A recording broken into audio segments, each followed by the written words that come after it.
Ao Senhor Deus Onipotente, suplicamos que envie para nos assistirem espíritos bons, que afaste os que nos possam induzir em erro e nos conceda a luz necessária para distinguirmos da impostura a verdade.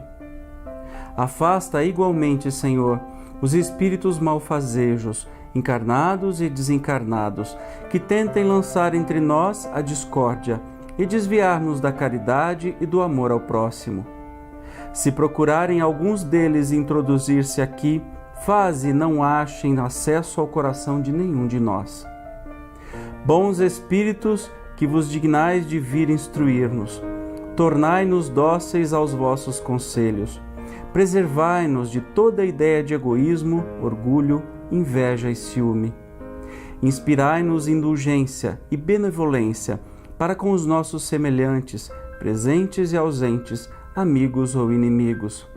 Fazei, em suma, que pelos sentimentos de que nos achemos animados, reconheçamos a vossa influência salutar. Dai aos médiuns que escolherdes para transmissores dos vossos ensinamentos consciência do mandato que lhes é conferido e da gravidade do ato que vão praticar, a fim de que o façam com fervor e o recolhimento precisos. Se em nossa reunião estiverem pessoas que tenham vindo impelidas por sentimentos outros, que não os do bem, abri-lhes os olhos à luz e perdoai-lhes, como nós lhes perdoamos se trouxerem malévolas intenções. Pedimos especialmente ao nosso guia espiritual que nos assista e por nós vele.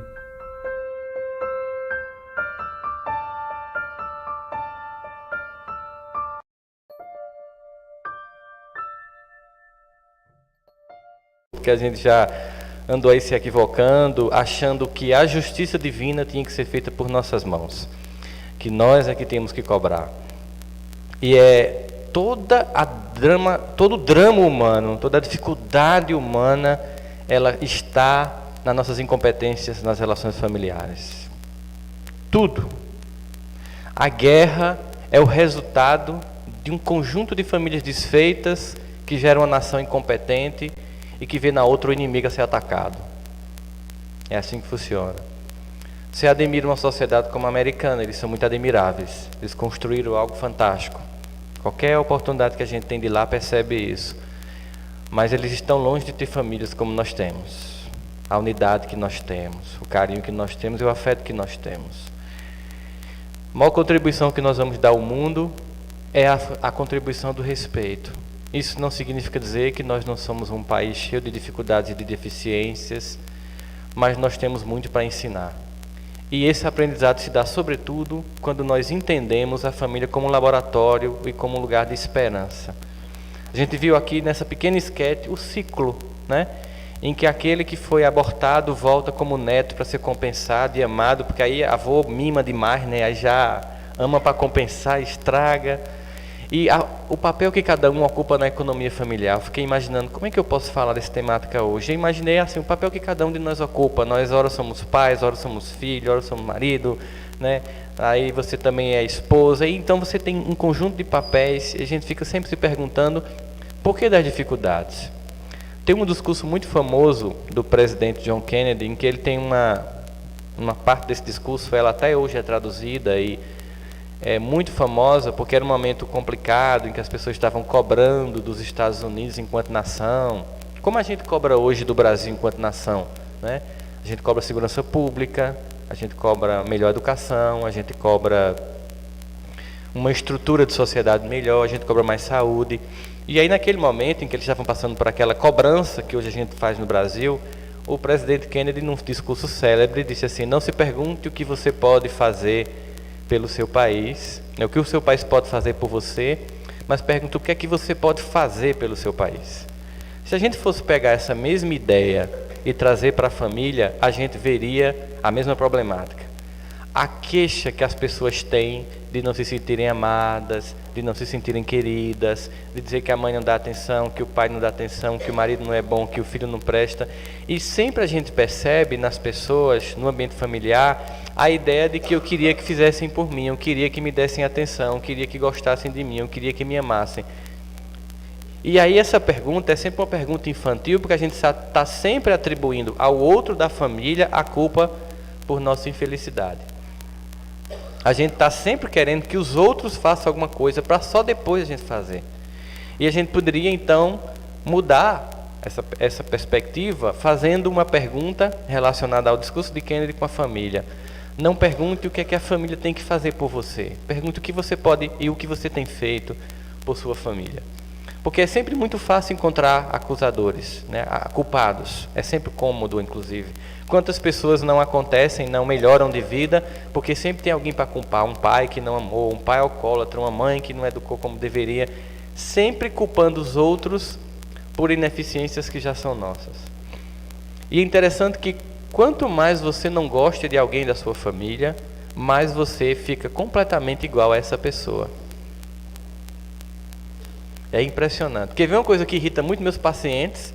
É depois de um ano de terapia, a pessoa se queixando de uma mãe, de um pai, e eu dizia assim, mas como você é uma cópia dessa pessoa?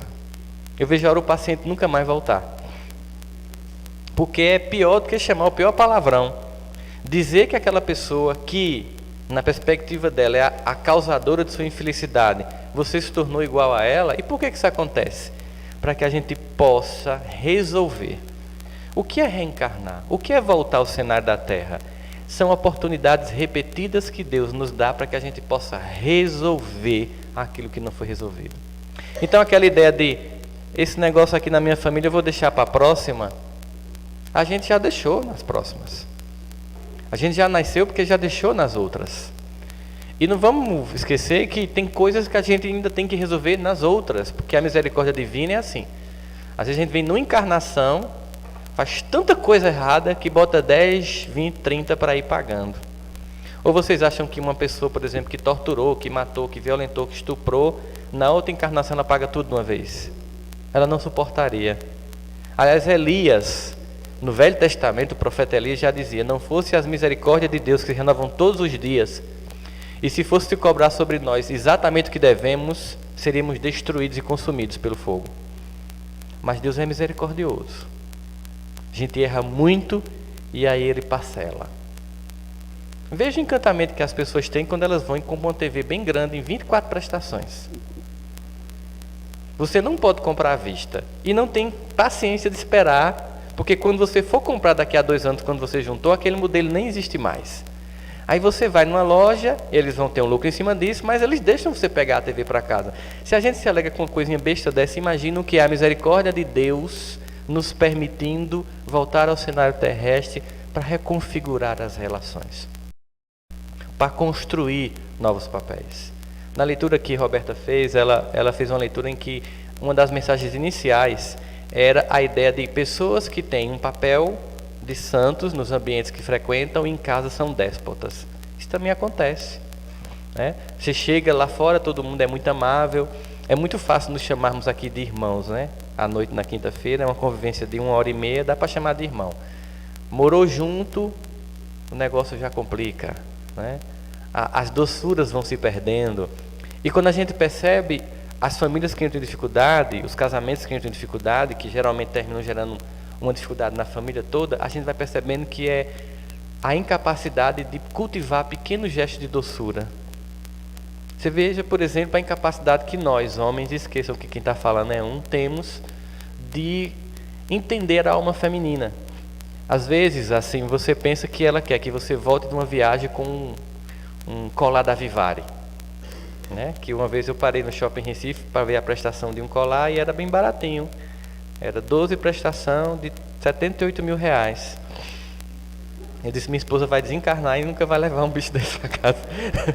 Mas aí você imagina que é isso. E aí se você pensar assim, que é uma coisa muito mais simples, de você ligar e dizer, eu estou vendo aqui o mar e você não está comigo, não é a mesma coisa. Pronto, ela fica o dia todo sorrindo, né?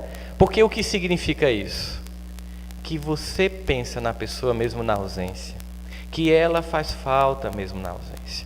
São gestos tão pequenos, de você perguntar como é que foi seu dia, e a gente vai se tornando indiferente, vai achando que não. Aquela pessoa que quando a gente namorava, conversava até as 4 da manhã no telefone. É assunto que não acaba mais, né? Impressionante.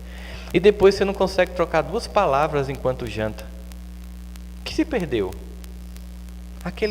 Aquele amigo, aquela amiga que depois virou namorado, deixou de existir?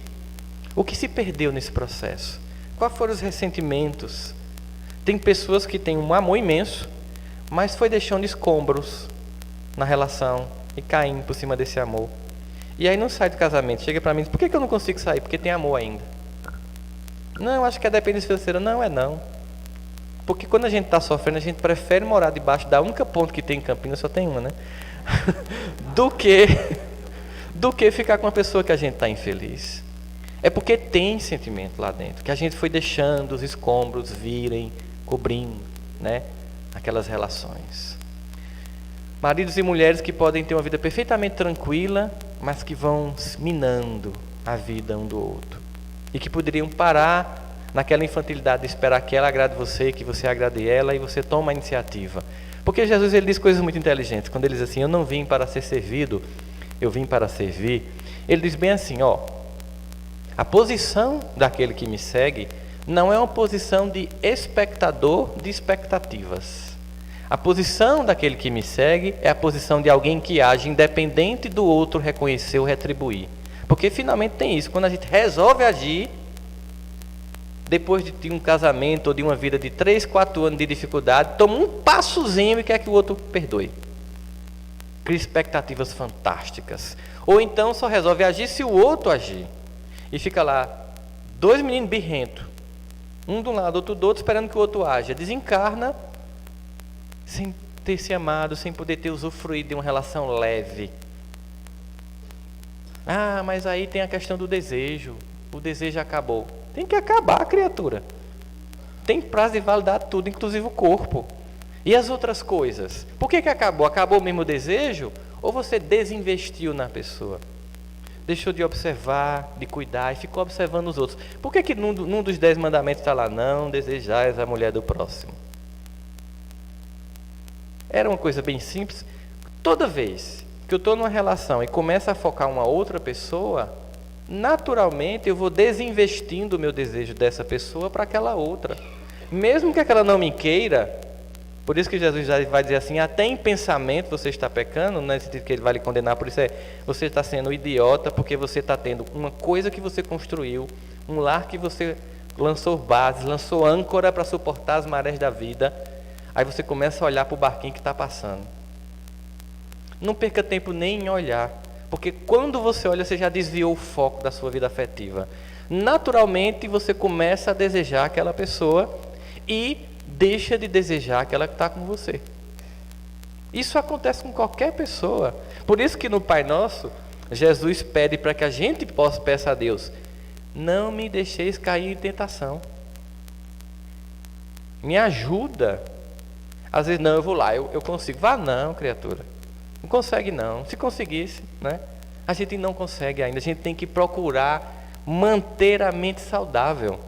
Aí apareceu uma pessoa no meu trabalho e começou a brincar e dar umas cantadas. Aí você vai deixando a coisa, porque tem a questão dos egos masculinos. Ele se sente, às vezes é um cara de 50, 40 anos, aí acha que, não, tá vendo, eu ainda provoco. Provoca nada. Às vezes o que você provoca é o seguinte: você já tem estabilidade financeira, a menina tem 22, ela se provoca pela sua conta bancária. Acorda. Agora aquela pessoa que começou com você lá embaixo, quando você não tinha nada, ela sim. Ela você provocou como mulher. As outras de agora, elas estão interessadas no que você pode oferecer. Mas não é como homem mais não. Acorda. Tanta vaidade. Aí destrói uma relação. Destrói uma relação é um strike afetivo. Filhos magoados, esposa magoada, família desfeita. Vai para uma relação com a menina novinha. Essas bem clássicas, né? Não dá muito tempo para vir o troco. Eu fico até esperando, né? Porque depois o que você vê é que aquela mulher, e isso é muito claro, ela descobriu uma coisa, ela consegue viver sem você. Mas você descobre uma coisa difícil para o homem: a gente não consegue viver sem uma mulher. Porque a gente é muito frágil. A gente só é forte fisicamente. Na época do mundo em que a força física determinava o poder, a gente mandava. Agora esqueçam, acabou. Vamos abrir o conceito dos direitos dos homens. Estamos sem moral nenhuma. Não é mais momento de força física, é de parceria. Aí vai lá, estou na crise. Não, eu vou fazer uma tatuagem e vou para a academia. Estou com 50 anos, eu tenho que voltar a me sentir com 20. Será que não é o momento de outras construções? Não, sabe o que é? É porque quando eu era jovem, eu tive que trabalhar muito, eu ralei muito. E eu não tive condição. E agora, poxa vida, eu estou com uma vida financeira ótima, mas eu estou casado. Como se fosse uma tragédia, né? Tanta gente querendo casar nesse mundo, a criatura reclamando. Uma vez chegou um para mim e fez assim: não, porque veja, eu tive que estudar, eu tive que ralar para poder vencer na vida. Aí eu fiz: por que tu está me falando assim como se fosse um problema isso? Não é não? Não, você fez uma escolha. Você era pobre, aí você ou estudava, ou era marginal, ou era vagabundo. Você escolheu a melhor coisa. Seus amigos que escolheram não estudar, como é que estão? Tudo ferrado. Então pronto. Você fez uma escolha. A culpa não foi da sua esposa, não. Você escolheu antes dela chegar na sua vida. Aliás, e quando ela chegou, e tem mais um detalhe, a gente sabe muito bem disso. Quando chega, melhora, né? Porque orienta. E aí você começa a construir um lar. E depois vem uma crise e você quer ver a adolescência que não pôde ter na época errada e vem a tragédia. E desfaz um lar. Que infantilidade. Por outro lado, porque também os homens não são os únicos errados nessas histórias, a gente sabe que as mulheres também se equivocam, uma disputa. Toda essa discussão do feminino terminou ganhando uma conotação lamentavelmente equivocada. Não, eu também tenho direito à voz, e tem, claro. Mas aí começou a achar-se que a doçura da mulher era falta de personalidade. Quando na verdade a doçura da mulher é a arma que a mulher utiliza para dominar o casamento, deixando o homem pensar que é ele que manda.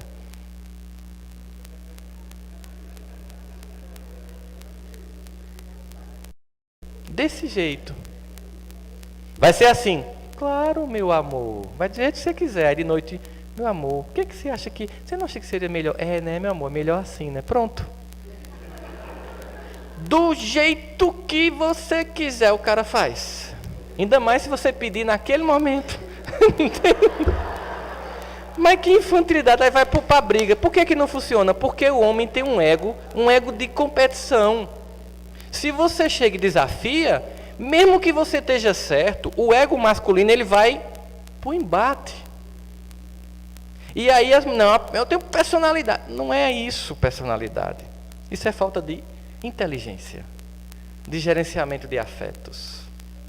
Quando você entende que a formatação do masculino, porque Deus criou esse mundo, a formatação do masculino é de força e de virilidade, e a do feminino de doçura, isso não é desvantagem, é a complementariedade.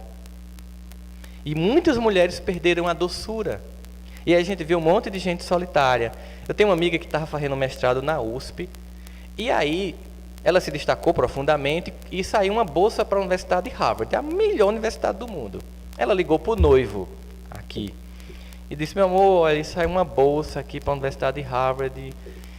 E aí? Ele fez: olha, eu sinceramente no seu lugar não deixava de ir, não. Harvard é o sonho de consumo de qualquer pessoa que quer, como você quer, galgar espaço na universidade.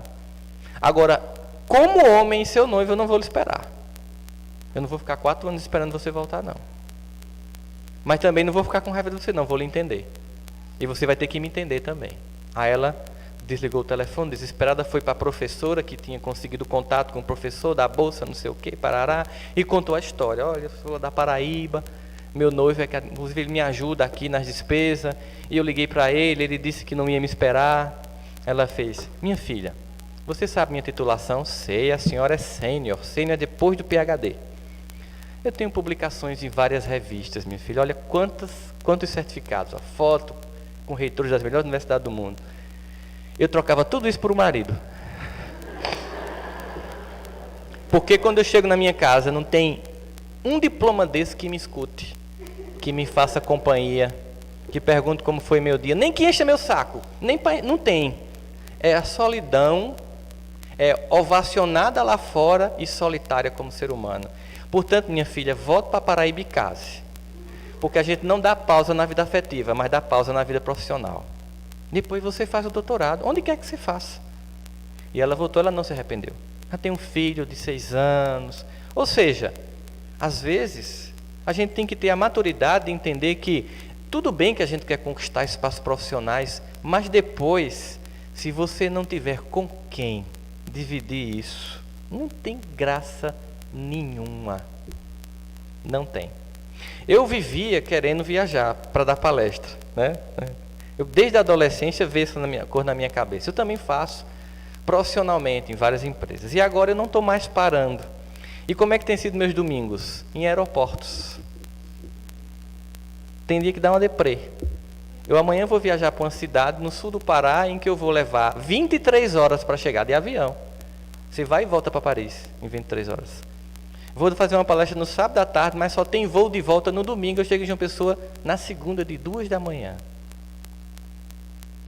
São escolhas que a gente faz. Aí eu digo, eu tenho que repensar isso, porque não é bom ficar o final de semana sem minha esposa perto de mim. O telefone não substitui. Não cola. Você imaginou eu em Canaã, né? Canaã dos Carajás é o nome da cidade. Canaã dos Carajás, domingo ouvindo Faustão sozinho. Se eu não fosse espírita, eu pulava no rio. São escolhas que a gente faz. Por quê? Porque o interessante é voltar para casa. O interessante é aquela pessoa dizer que está com saudade. É aquela pessoa dizer para você que não consegue dormir porque quando você não está na cama gera um desequilíbrio energético, que você não dorme bem onde você está, outra pessoa não dorme bem onde ela está. É o desejo de voltar. Porque só tem sentido quando a gente tem como compartilhar. Papel de marido, papel de esposa, papel de filhos. Como se tornar alguém decente sem respeitar os pais? Como se tornar uma esposa ou um esposo capaz de convencer alguém que pode amar se você não respeita o pai e a mãe? Uma geração que acha que pai e mãe é feita para servir. Eu quero isso, eu quero aquilo. Pais reféns de filhos, como se fossem office boys de satisfação de desejos. Com medo de dizer não para os filhos. Com medo de perder o amor dos filhos. Esqueça. Não queira o amor dos seus filhos. A geração de hoje se peca por querer o amor dos filhos. A geração do passado nunca se preocupou em ser amada. Estava nem aí para o nosso amor. Ah, não quer me amar não? Morra. Rasga a boca, quer chorar? Rasga a boca. Se jogue, meu filho, bata a cabeça na parede que eu levo por... Não tinha trauma na época não. Era o Targino. Eu levo pro Targino e dá ponto. Você queria fazer o teatro, né? Ai, meu Deus. Eu queimei o evangelho segundo o Espiritismo. Eu era evangélico, era cor do demônio. Eu queimei o evangelho segundo o Espiritismo. Minha mãe fez, tá feliz? Tá pensando que a verdade se queima? E saiu de perto de mim. Eu doido para ela se manifestar, para eu achar que era o Satanás, e não fez, não aconteceu. Nem é demais, né? Uma vez eu cheguei com um produto não contabilizado no caixa do supermercado em casa, entenderam, né? O que eu quis dizer? Eu fui eufêmico porque agora com esse negócio de estar gravando esses negócios é complicado, você tem que pensar no que você diz, né? Faz muito tempo já prescreveu. Então, se alguém já passou 10 anos. Aí minha mãe, esse negócio veio de onde? Não. Vamos devolver. Pior do que a pior surra. Chegar no supermercado, chamar o gerente. Diga. Ó, é porque eu, sem querer o quê? Só faltei dizer que caiu no meu bolso na sessão de chocolate. O gerente querendo rir, mas ficou sério, né? Porque sabia da importância daquele momento em que minha mãe não estava preocupada que eu fosse amá-la. Mas informar um homem de bem. Podia nem amar ela, mas formasse um homem de bem, ela estava com consciência tranquila de que cumpriu o papel que Deus deu para ela, de educadora de alma. Pai e mãe não tem que ter medo de filho, não. Nem filho tem que ter privacidade, viu, gente? Eu sei que muita gente vai ficar com raiva de mim hoje. Só quem tem privacidade é quem pode pagar por ela. Triste do pai e da mãe que não entra no quarto do filho, não vasculha a bolsa, porque um dia, quando chega, já tem crack. Tem que se investigar. Deus lhe deu esse papel de pai, de mãe. Pai e mãe manda. E sabe por que é importante mandar? Porque se você não mandar, ele vai achar tão bom que com 40 anos ele não sai de casa. É verdade. Por que o povo não sabe? É tudo confortável. A mãe é uma empregada doméstica 24 horas. O pai é um pagador de conta. Quem casa? Eu não casava. E ainda pode ficar namorando com as meninas. Você transformou num... Por que a gente saía de casa? Porque quando a gente queria mudar o canal, o pai fazia: não, estou assistindo o jornal. Mas pai, TV é minha, casa é minha, eu assisto o que eu quiser. Entendeu? Aí você fazia: também um dia eu caso, compro minha TV, eu boto o que eu quiser. Aí sai de casa, criatura, só presta assim.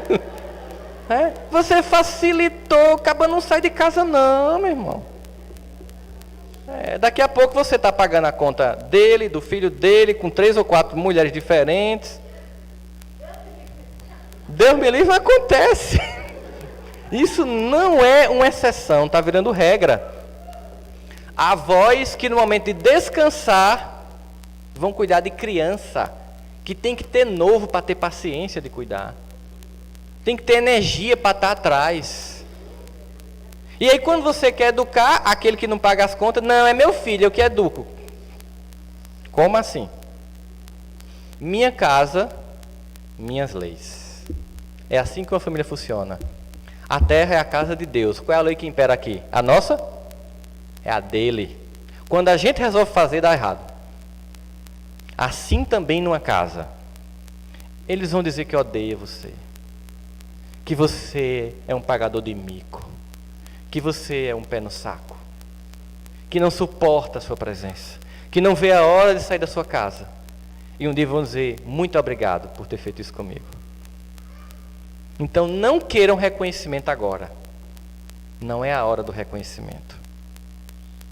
É hora de educar, de se impor, de recuperar seu espaço. Se você já perdeu, você ainda paga a conta das coisas? Recupere. Eu chamo isso de reintegração de posse afetiva. Recupere o seu papel de pai e mãe. Você tem que pagar as contas? Recupere. Enquanto você pode, recupere. Vai ter inferno na casa? Vai. Não vai ser fácil. Um país que lhe invadiu, quando você vai recuperar o terreno, ele vai declarar guerra, mas depois você vai estabelecer a harmonia da hierarquia que é necessária para a ordenação psicológica de qualquer criatura. Saber que tem ordem no universo. Em Jó, naquela famosa história de Jó, no final, depois de passar todas aquelas arguras, dores, perder os filhos, tal, no final ele faz assim: por que eu posso reclamar se eu sei que toda a acusação está em mim? E isso acontece, a dor acontece, para que nós saibamos que há uma lei e há uma ordem no universo. Por que no Salmo 23, Davi, naquela belíssima oração, a mais bela oração do Velho Testamento, falando com Deus, diz: o Senhor é meu pastor, não me faltará. Olha assim, a figura do pastor, né? Meu pai, ele não me falta. Ele vai me fazer andar em pastos verdejantes. Não vai me faltar comida, não vai me faltar o básico. Vai refrigerar minha água em águas tranquilas. Também vai me dar o pão do Espírito, vai me consolar, vai dizer: tenha calma, você vai continuar, você vai vencer. Isso passa, eu já passei por isso. E ainda que eu ande sob o vale da sombra da morte, não temerei mal algum. Mesmo quando eu faço as piores escolhas, bato o carro, faço coisas que não devia, aí eu acordo, volto, filho do pródigo, ele recebe de volta. Aí ele diz: porque a tua vara e o teu cajado me consolam. É a ordem. É isso que consola. Você não confia num pai vacilante. Todo mundo gosta do professor brincalhão, que brinca, que na hora de dar o conteúdo fica falando do 13 do Campinense, que fica falando de política, fica falando de futebol, que tira onda com a galera, que conta a última piada, ou leva o vídeo do YouTube mais bombado do momento para você assistir. Todo mundo acha massa essa aula. Quando você for trabalhar ou fazer um concurso, aquele conteúdo que faltou, você não recupera. E aquele professor que faz o que tem que ser feito, que cobra o que tem que ser cobrado, que mostra o que tem que ser mostrado, todo mundo acha um saco. É aquele professor que quando é na sala o pessoal faz: vixi, não aguento ver esse professor. E na hora que a vida chama para o conhecimento está lá.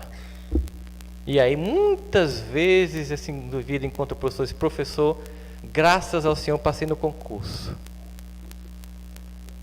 Os melhores são os que cumprem o papel. os que fazem o que tem que ser feito. Os que determinam respeito. A família, ela se orienta pelo respeito, pela norma. Quando a gente perde isso, perde tudo. Hoje, nós estamos num momento de crise. Os pais não sabem educar, os filhos não respeitam os pais. Temos violência urbana campeando em todo o Brasil, inclusive em Campina. E quando você vai para os criminosos, que classicamente no passado, de 20 anos atrás, eram pessoas muito miseráveis que estavam no mundo do crime, ou por causa de droga realmente pesada, ou porque queria comer, são filhos da classe média. Deseducados. Que não receberam conduta dos seus pais e suas mães. E aí nós somos como os talentos, os filhos são como os talentos, que Deus quer ver multiplicado. Na conjugação da família, quando cada um ocupa o seu papel, todo mundo se sente tranquilo. Quando cada um cumpre o papel que tem que cumprir, todo mundo se sente tranquilo. E aí nós temos uma segunda família, que é aquele ambiente em que a gente vai trabalhar, e que se a gente tem problemas em casa, a gente tem uma tendência natural a reproduzir os conflitos de casa na família, lá no trabalho. A gente vai reproduzir os conflitos de casa no ambiente religioso que a gente faz parte. Mas o importante é continuar junto. É não desistir. Às vezes vai ser difícil. Tem umas criaturinhas que encarnam na família da gente que só a misericórdia divina para explicar depois. Mas certamente não estão por acaso. Elas estão lá primeiro porque elas testam os limites de nossa paciência e nossa tolerância. Isso é como num grupo. Aí você vai a um grupo de estudo, tem gente que discorda de tudo, né? Ai do grupo que não tem quem discorde. Ai do grupo que só tem quem concorde. Como é que você vai crescer? Se você não permite a opinião do outro, ver o lado do outro e começar a ver um novo panorama. É nesse contexto que nós temos uma família. Para que a gente faça experiências de construção da personalidade, de correções dos ambientes anteriores. Eu lembro de uma mãe que me contou uma vez, eu fui fazer uma palestra para evangelizadores infantis. Ela disse, antes de vir para aqui, eu até já contei essa história aqui, vou contar para reforçar. Ela me disse, antes de eu vir para aqui hoje, eu liguei para o meu filho perguntando se eu tinha feito certo, porque eu levava ele para a evangelização à força. Eu sou completamente favorável que a gente leve os filhos da gente para as religiões, mesmo que ele não queira. A gente não leva para o colégio, mesmo quando ele não quer. A gente não bota para dormir, mesmo quando ele não quer. Tudo a gente faz, mesmo que ele não queira, menos oferecer Deus, que é o mais importante. Porque se tudo faltar, ele tendo Deus no coração, ele vai suportar tudo e se recuperar. E aí ela me disse, e você me disse hoje de manhã que era para levar o filho mesmo que ele não quisesse. Eu digo e reforço, continuo dizendo. E aí eu liguei para o meu filho para perguntar se eu estava certa de ter feito isso a vida toda com ele. Porque esse meu filho, quando nasceu, era uma criança muito estranha, não sei o quê, começou a contar a história desse filho, que e lá para frente, aí eu liguei para minha filha, comecei a perguntar a ela se eu tinha feito certo em ela ter vindo à força para a evangelização. Aí eu fiquei na minha cabeça, oxe, era um filho, agora virou uma filha, que negócio estranho é esse? Era um travesti. E ele disse, hoje ele é um travesti na Espanha, e eu perguntei para ele, eu fiz certo? Ele disse, mamãe, sim. Porque a senhora sabe que eu não sou uma pessoa boa. A senhora sabe disso. Mas eu seria muito pior se eu não tivesse ido para a evangelização. Porque tem hora que eu estou aqui, mãe, com vontade de matar o povo. De ódio. Aí eu lembro do Umbral, de André Luiz. Aí eu desisto. Veja. Essa mãe, ela cumpriu a tarefa, não foi de transformar aquele espírito. Foi de diminuir o nível de equívoco. Qualquer contribuição que a gente possa dar na educação dos filhos é bem-vinda. O que vocês viram aqui, nessa representação belíssima, você está de parabéns, Deus lhe abençoe, né? Essa representação belíssima que o momento mais bonito não foi a reunião da família, foi o resgate. Uma única criatura resgatada é festa nos céus. Uma única. A gente fica preocupado, Deus está lá querendo pegar alma por alma, bem lentamente, porque Ele criou o mundo eterno. E nenhum rebanho, nenhuma ovelha do seu rebanho vai se perder. Uma a uma. Hoje, quando eu faço o evangelho na minha casa, eu convido os obsessores. Primeiro porque eles vão mesmo, então não tem o que fazer, né? Só que eu convido porque eu digo assim, meu irmão, eu não lembro o que eu fiz para você. Eu sei que eu me equivoquei. Se você está aqui é porque eu me equivoquei. mas eu sei que você sofre mais do que eu. Talvez eu não tenha conseguido lhe convencer ainda de minha mudança, talvez nem eu tenha me convencido de minha mudança, mas eu estou tentando. Então venha comigo, porque eu estou tentando aqui, tentando seguir isso que eu leio. Às vezes cai a mesma mensagem, 3, 4 evangelhos seguidos, acho que o evangelho está quebrado, aí eu pego o outro, aí abre, é a mesma coisa. Não, esse evangelho está viciado, eu vou e boto um negócio, um marca-texto assim, aí abre a mesma mensagem. Aí só falta dizer, é para tu mesmo, criatura, entende? E eu convido para participar, porque se ali está a fonte em Jesus, no seu evangelho, o caminho da minha renovação está dele, está de todos nós. E o evangelho é o caminho da harmonia, da pacificação e da convivência familiar e da fraternidade universal, que só vai ser vivenciada quando a família funcionar plenamente. Porque a fraternidade universal é a família universal. E quando todas as famílias forem funcionais, naturalmente nós veremos uma fraternidade universal. Porque Deus nos criou para um dia, no nosso projeto evolutivo, a gente abrir a porta, passar um estranho e sentir por ele o mesmo amor que sente pela mãe. Imagina que lugar maravilhoso é esse. Em que o amor ele se expande para todas as criaturas sem que elas tenham que ter feito alguma coisa para a gente, sem que seja uma troquinha infantil. Não, é simplesmente tão natural quanto respirar, amar as pessoas. E enquanto nós insistimos em não fazer isso, a gente sofre. E esse sofrimento não é provocado por Deus, é por nossas escolhas. Ele acontece para que a nossa alma se alerte, para que a gente baixe a guarda, baixe a crista, se humilde e perceba que nós só somos o que somos. Nenhum de nós é isso. Nós só somos o que somos pelo resultado de muitos amores.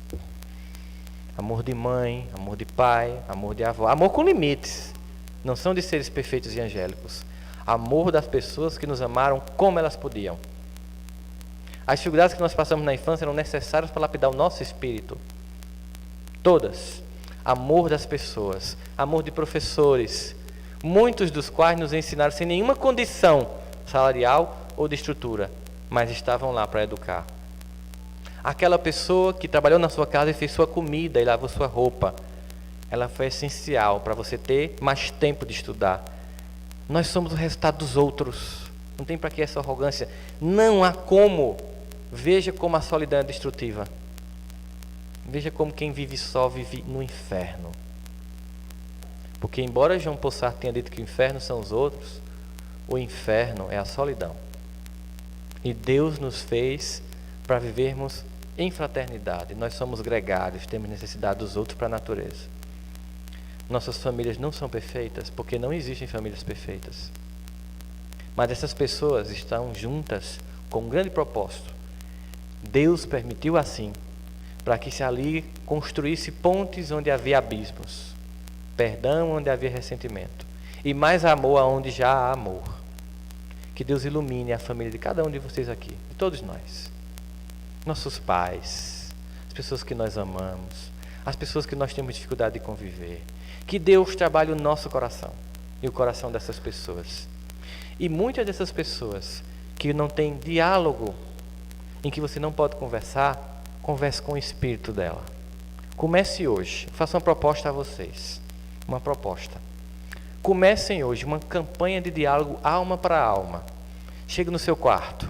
Chame Deus, que é pai seu e dessa pessoa. E diga, papai, tu vai intermediar essa relação. Eu não tenho como conversar com essa pessoa. Ela não abre nem a boca para falar comigo. Ela me odeia, eu tenho dificuldade de olhar para a cara dela. Eu, meu ego atual, Rossandro e João, não dá para conversar. Mas eu, alma eterna, e João, alma eterna, vamos conversar na prece. Todos os dias eu vou fazer preces e conversar com essa criatura. Me perdoe. Se desarme. Eu vou me desarmar. É uma campanha. Sem esperar que no outro dia ela dê um sorriso para você, que isso é fantasia. É uma campanha na qual você vai começar a conversar com a alma eterna. Porque vai se encontrar um dia, se você puder antecipar melhor ainda. Não conversa com ela ainda, vai desarmando lá em cima. Desarma ela e desarma você. Uma conversa. Às vezes é um filho. Quando ele estiver dormindo, senta do lado dele e conversa. Bem baixinho. Meu filho, nada do que eu faço é para lhe destruir. Tudo é para o seu bem. Mesmo que às vezes eu não diga da melhor forma, o meu objetivo é o melhor. e vai fazendo prece, vai conversando com as pessoas, atingindo a alma delas. Oração consistente, persistente, disciplinada, falando alma a alma. Quando você pensa que não, aquela pessoa começa a ficar mais leve, ela começa a olhar para você com mais leveza. Você começa a ver que não tem mais aquela nuvem de ressentimento, que não tem mais um rosto enrijecido, ainda não tem diálogo, mas você começa a ver o poder do amor, sem fantasias. Façam o seguinte, escolham uma pessoa que você tem dificuldade e façam um trabalho de prece até o dia 31 de dezembro de 2013. E aí sim, vocês vão ver o que é um verdadeiro ano novo. Deus ilumina a todos.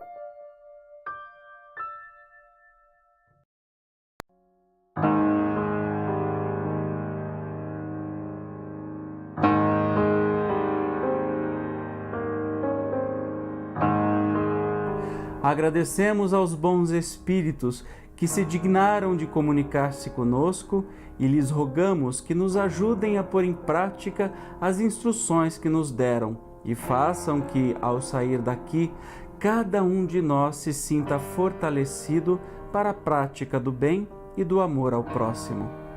Também desejamos que as suas instruções aproveitem aos espíritos sofredores, ignorantes ou viciosos, que tenham participado da nossa reunião e para os quais imploramos a misericórdia de Deus.